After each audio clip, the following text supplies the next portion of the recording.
yang itu lebih asik. Silakan duduk Bapak Ibu. Iya, untuk selanjutnya kita akan mendengarkan kesaksian pujian dari Kak Mutiara tentunya. Saya persilakan.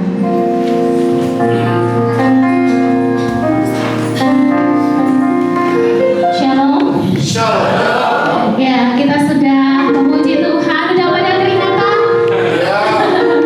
Udah pada keringatan tentunya ya. Ya, sekali lagi saya perkenalkan, saya Mutiara, asal dari Sulawesi. Saya mengalami kebutaan sejak usia 5 bulan karena malpraktek. Jadi kesalahan ada dari medis. Ya, ketika saya umur 4 bulan itu saya dibawa oleh bapak sama ibu ke mantri, karena waktu itu kan kita masih dibantu sama mantri di tahun, saya kelahiran tahun 90, jadi dibantu oleh mantri.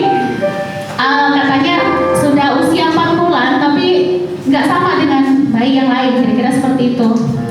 Nah, lalu kemudian karena mantri juga nggak bisa tangannya, akhirnya diarahkan ke dokter mata waktu itu. Lalu kemudian dikatakan bahwa ada sedikit gangguan di penglihatan, lalu dikasih tetes mata. Jadi kayak paginya begitu ditetes, malamnya kedua mata saya membengkak,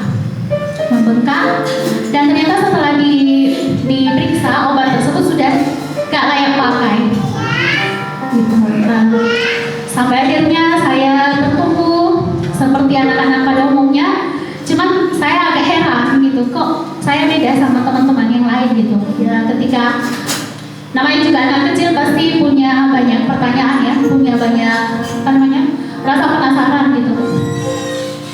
Lalu setiap kali orang datang ke rumah, terutama teman-teman yang sebaya itu, saya suka nanya, kamu kalau datang ke sini dituntun atau jalan sendiri? Katanya jalan sendiri. Lah kok saya nggak bisa jalan sendiri gitu? Kalau saya jalan sendiri nabrak atau enggak lewat gitu, nggak sampai ke tempat yang dituju gitu. Nah, saya mengerti keadaan saya itu di tahun 98. Di tahun 98 itu saya baru tahu bahwa saya itu sama seperti cerita Alkitab. Ada dulu kan ada lagu sekolah minggu yang kita suka nyanyi, ada orang buta duduk minta-minta. Ternyata orang buta itu ya seperti saya, udah bisa melihat gitu. Sejak dari situ saya nggak mau lagi nyanyikan lagu itu. Ya, karena saya tahu, oh berarti orang buta itu orang tak bisa melihat. Nah, saya mulai mengerti, lalu kemudian saya belakangan baru tahu bahwa ternyata ada juga sekolah untuk orang-orang yang tidak bisa melihat. Seiring berjalan waktu, saya hidup gitu-gitu aja, saya nggak bisa ngapa-ngapain.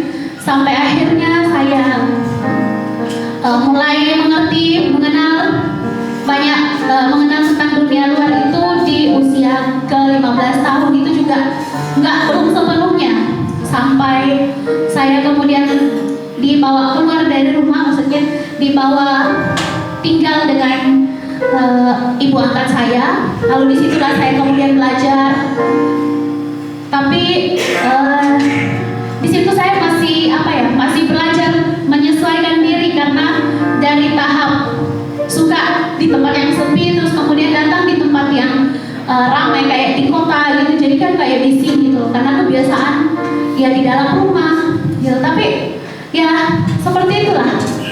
Dan puji Tuhan, seiring berjalan waktu, saya kemudian tahun 2012 saya ke Jakarta. Itu juga orang tua sebenarnya nggak setuju, karena alasannya anak perempuan gimana gitu. Nanti kalau di sana kamu kenapa-napa siapa yang ngurus gitu. Jadi sebenarnya dari 2012